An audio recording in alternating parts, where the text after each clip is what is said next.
पावसाळी दिवसांमध्ये घरामध्ये भाजीला काही नसेल तसा हा मस्त चमचमीत डाळ कांदा किंवा डब्यासाठी सुका अख्खा मसूर नक्की करून बघा। सध्या उन्हाळ्याचे दिवस सुरू आहे, बाजारामध्ये हिरव्या मिरच्या, आलं, लसूण, कोथिंबीर सगळं चांगलं आणि कोरडं मिळतं। तर अशा वेळेस हा हिरवा मसाला भाज्यांसाठी नक्की करून ठेवा। एकदा जर करून ठेवलं की अगदी पावसाळ्याभर किंवा 2-2.5 महिने तुम्ही डीप फ्रीजमध्ये स्टोअर करून ठेवू शकता। आता हा मसाला कसा तयार करायचा, यापासून कोणकोणत्या भाज्या कशा तयार करायच्या हे सगळं या व्हिडिओमध्ये सांगितलेलं आहे, म्हणून व्हिडिओ शेवटपर्यंत बघा। जर रेसिपी आवडली तर लाईक करा।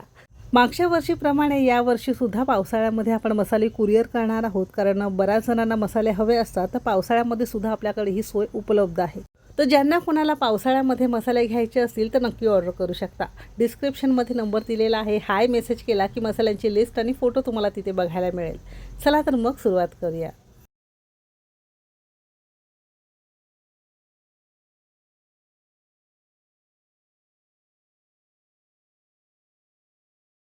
रेसिपीची सुरुवात ना या मस्त भाज्यांसाठी हिरव्या मसाल्यापासून करू। असा एकदाच तयार करून ठेवला ना तर अगदी 2-2.5 महिने तुम्ही पावसाळ्याभर वापरू शकता। त्यासाठी काय केलं, स्वच्छ कोरडं मिक्सरचं भांडं घेतलं, त्यामध्ये अर्धा कप किंवा अर्धी वाटी 150 ग्राम प्रमाणात सोलून घेतलेला लसूण घेतलेला आहे।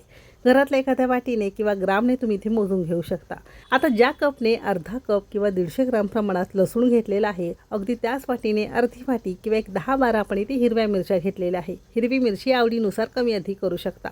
2 ते 2.5 इंच आपण इथे आल्याचे तुकडे घेतलेले आहे। स्वच्छ धुवून कोरडी करून आपण इथे कोथिंबीर देठांसहित मूठभर घेतलेले आहे। जर एक 10-15 दिवसासाठी हे हिरवं वाटण तुम्हाला स्टोअर करून ठेवायचं असेल तर यामध्ये थोडंसं पाणी घालून छान बारीक वाटण करून घ्यायचं। जर पावसाळ्यासाठी तुम्हाला 1 किलो 1.5 किलो करून ठेवायचं असेल, जर साधारणतः 1 किलोभर तुमचं हे सगळं जिन्नस असेल तर त्यासाठी 1 कपभर तुम्हाला तेल आणि 2 चमचे साधं मीठ घालून छान बारीक करून घ्यायचं आहे। म्हणजे अजिबात वेगळं पाण्याचा उपयोग करायचा नाही, म्हणजे 2-2.5 महिने हे चांगलं राहतं। डीप फ्रीजमध्ये स्टोअर करून ठेवायचं। आता डब्यासाठी सुका अख्खा मसूर किंवा डाळ कांदा कसा बनवायचा ते बघणार आहोत।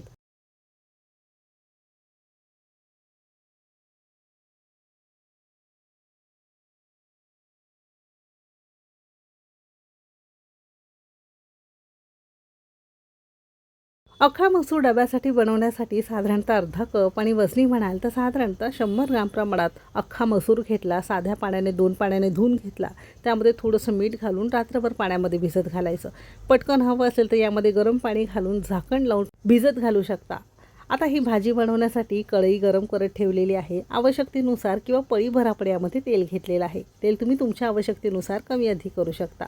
हलकंसं तेल गरम झालं की अर्धा चमचा मोहरी मस्त फुलवून घेतलेली आहे।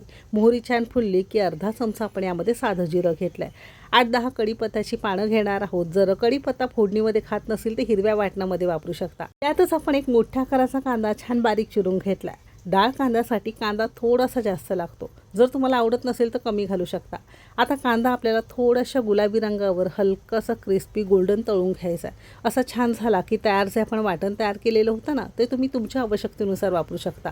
इथे आपण एक लहान चमचाभर घातलेला आहे। म्हणजे रोजच्या सुक्या भाज्यांसाठी तुम्ही हा हिरवा मसाला जर घातला ना तर वेगळं वाटण किंवा आलं, लसूण, कोथिंबीर वगैरे न घालता सुद्धा तुम्हाला तयार करता येईल। आणि हे हिरवं वाटण वापरल्यामुळे ना भाज्यांना चव अगदी छान येते। छान सुगंध यायला लागला की यामध्ये अगदी अर्धा चमचा आपण हळद घेतलेली आहे। सोबतच अगदी चमचाभर आपण इथे धना पावडर घेतलेली आहे। जे कोणतं साठवणीचं तिखट असेल घरामध्ये ते वापरू शकता। आपण इथे आपला कुकिंग तिकीट मराठीचा कोल्हापुरी घाटी मसाला किंवा ज्याला तुम्ही कांदा लसूण मसाला म्हणता ना, ऑथेंटिक कोल्हापुरी चटणी मसाला वापरला। यामध्ये सुद्धा आलं, लसूण, कोथिंबीर, गरम मसाले अगदी सगळं वापरून तयार केल्यामुळे ना भाज्यांना चव अगदी छान येते। जर आवडत असेल तर थोडंसं हिंग घालायचं आहे आणि या तेलामध्ये साधारणतः 1-2 मिनिटं थोडंसं आपण कोरडंच परतून घेतलं आहे। परतताना खूप जास्त कोरडं जर वाटत असेल तर 2 चमचे आपण यामध्ये पाणी घालणार आहोत आणि पुन्हा छान तेल सुटेपर्यंत परतून घेणार आहोत। अगदी साध्यातला साधा पदार्थ जरी असला ना, त्याची फोडणी जर परफेक्ट बसली ना तर साध्यातला साधा पदार्थ चवीला अगदी छान लागतो। तर याला छान तेल सुटल्यावर इथे आपण एक मोठ्या आकाराचा टोमॅटो बारीक चिरून घेतला आहे। लहान असतील तर 2 घ्यायचे, कांदे जरी लहान असतील ना तरी 2 घ्यायचे। आता टोमॅटो आपल्याला फक्त यामध्ये एकजीव करायचं आहे आणि झाकण लावून साधारणतः 2 ते 3 मिनिटं मध्यम आचेवर सोडून द्यायचं आहे, म्हणजे वाफेवर सगळे मसाले टोमॅटो चांगले एकजीव होतील। साधारणतः 2-2.5 मिनिटानंतर आपण झाकण उघडून बघितलेलं आहे। तर बघू शकता मस्त याला छानवर तेल किंवा अशी छान तरी सुटल्यासारखी दिसत असेल। आता या मसाल्यामध्ये ना तुम्हाला हवे ते चणे असतील उकडलेले किंवा कोणतीही चवळीची वगैरे भाजी असेल, कडधान्याची भाजी असेल, तुम्ही सेम पद्धतीने करू शकता. आपण इथे अख्खा मसूर तयार करणार आहोत म्हणून भिजवलेला अख्खा मसूर त्यातलं सगळं पाणी निथळून काढून टाकलं आहे आणि यामध्ये घातलं. भिजवून घेतल्यामुळे काय होतं माहिती आहे का, सकाळचा डबा असेल ना, घाईची वेळ असेल तर पटकन भाजी तयार होते. जर नसेल भिजवलेली तर कुकरला 2 शिट्यांमध्ये तुम्हाला फक्त धुवून यामध्ये भाजी घालायची आहे. चवीपुरतं मीठ घालायचं आहे.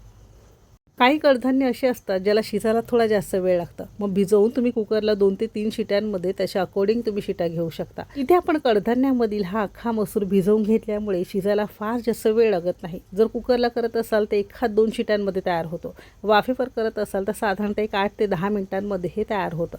आता हे मसाल्यांमध्ये ना 2 मिनटं चांगलं परतून घ्यायचं आहे. म्हणजे याच्या आतपर्यंत सगळे मसाले फ्लेवर चांगले मुरले जातील.